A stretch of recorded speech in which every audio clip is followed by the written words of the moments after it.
Hello guys, good day and welcome to Arky Knows. I'm Architect Jojo. So today, nandito tayo ngayon sa Congressional Tower 2. So ito yung one of the amenity area. Ito yung ating swimming pool dito sa area na to. So ito yung lap pool, tapos nandun banda yung kiddie pool. Kaya tayo nandito sa taas para makita natin yung aerial view ng development ng Congressional Town Center Tower 3. Dahil mas maganda dito yung magiging view natin kaysa doon sa baba. So, tingnan natin yung aerial view ng development ng Congressional Town Center Tower 3.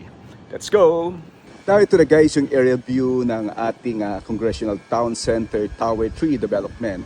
So, nandito na tayo ngayon sa level number 3 or yung third floor level. So, last time nakapagbuhos tayo or yung last week, nabuhusan natin yung second floor. Kita nyo yung area na concreted slab. So, nakapagbuhos tayo nung last week.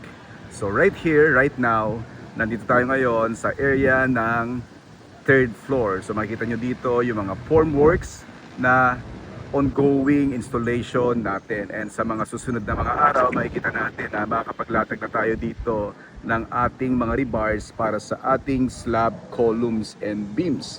So ito ngayon yung development natin ngayong araw, March 26, 2026. And tingnan pa natin, sumpa natin doon sa bandang dulo.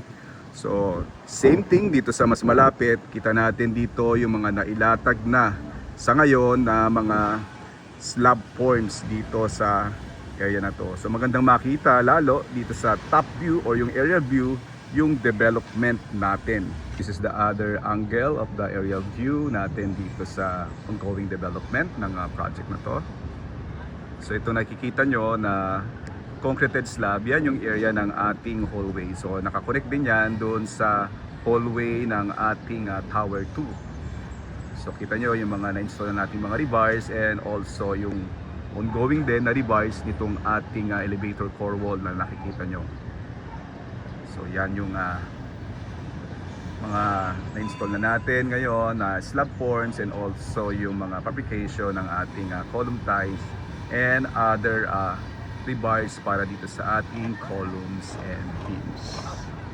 So dito guys, makikita nyo na nakalatag dito sa formworks ng ating slab itong mga na-fabricate na nating column ties. So later on, install na yan dun sa mga respective columns.